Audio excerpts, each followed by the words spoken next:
buen día. Escuchábamos recién lo que decía el presidente en una pantalla mundial. Y bueno, y también vemos lo que pasa acá. Contanos un poco cómo estamos y si esto que está diciendo el presidente y lo que pasa en Argentina puede influir en que siga esto, el aumento y nuestras divisas, tanto el peso como el dólar.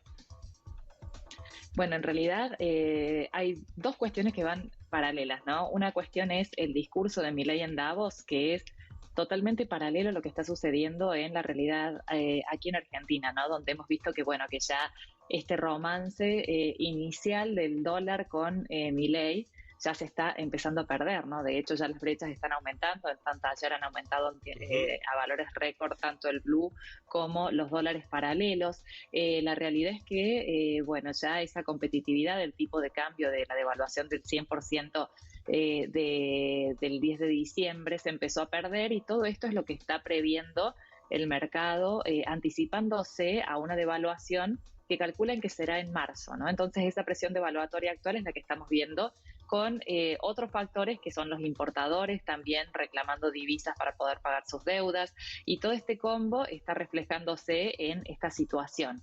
Paralelo a eso, seguimos viendo, bueno, esto de que se destapó la olla de presión con respecto a la liberalización de los precios, donde aumento del combustible, alimentos, prepagas, entre otros bienes, termina impactando en un 52% de los precios mayoristas, como se publicó en el índice ayer. 52% en un mes es muchísimo, ¿no?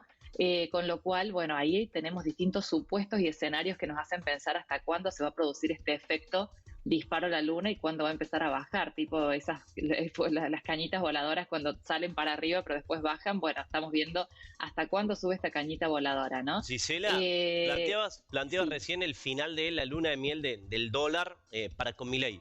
¿Ves un final, o no sé si un final, o algo de inminente en torno a eso, del mercado hacia el gobierno de Milei, en general, más allá del dólar? Bueno, el mercado es el mercado, ¿no? Lo dijo ayer Milei, y en realidad el mercado no va a responder ni a señales del Estado, ni a amigos, sino a las dudas y a las expectativas que tenga con respecto a cómo vaya a pasar o qué es lo que va a pasar con el plan económico, ¿no?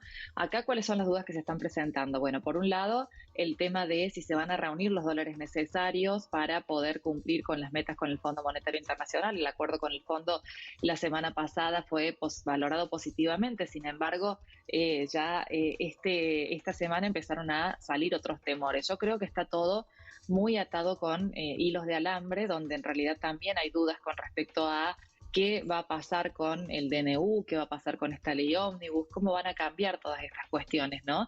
Entonces, y a eso sumado la pérdida de competitividad. Estamos en un momento en donde en marzo va a haber una cosecha récord, van a entrar dólares porque ya la cosecha va a ser récord producto del fenómeno del Niño y que no va a ser la misma situación del año pasado. El tema es en qué términos y con qué competitividad, ¿no? Y esto es un poco, esta presión, digamos, es una de las presiones que se están viendo ahora en esos mercados.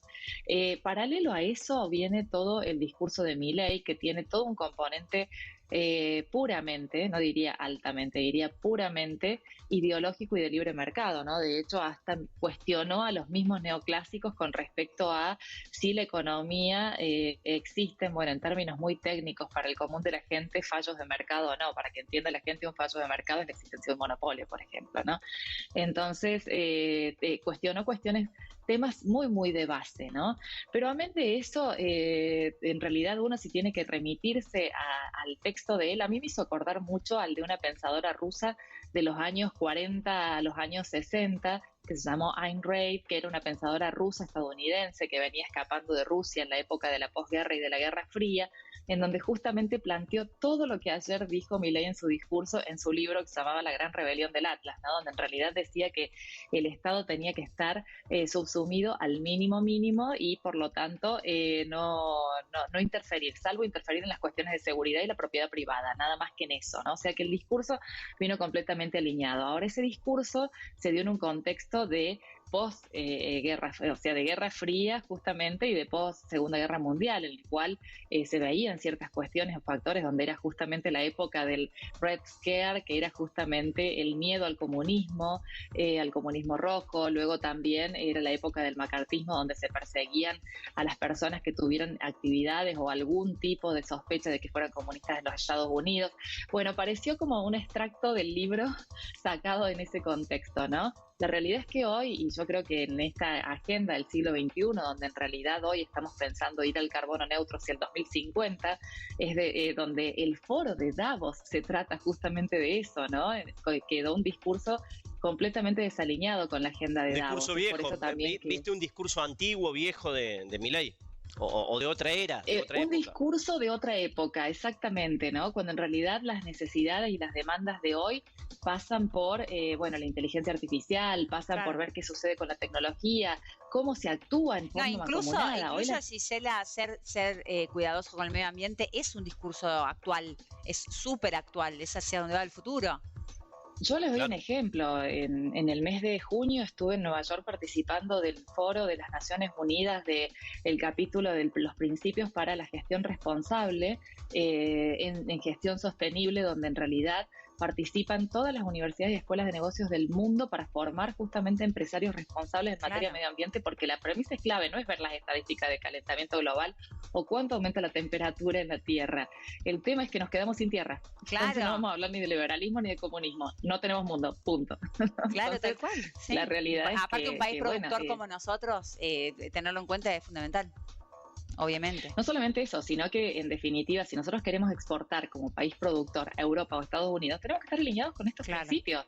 Entonces es hasta una cuestión de mercado, ¿no? Entonces, bueno, de repente quedó como medio desencajado de esta cuestión y por eso estimo que, bueno, que muchos medios y también muchos empresarios, incluso con los que he tenido oportunidad de hablar, plantearon este miedo o incertidumbre con respecto a ¿qué va a pasar si Mirta en Argentina, ¿no?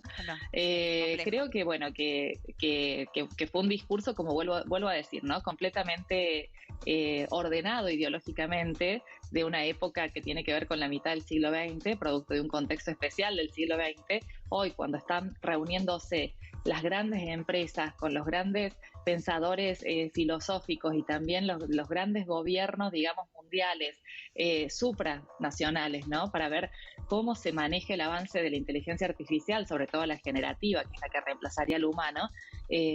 Hablar de estas cuestiones parece como si estuviéramos en otra época, ¿no? Y obviamente eso tiene sus consecuencias. Gracias, Gisela, por esta charla. No, que anden muy bien. Hasta luego.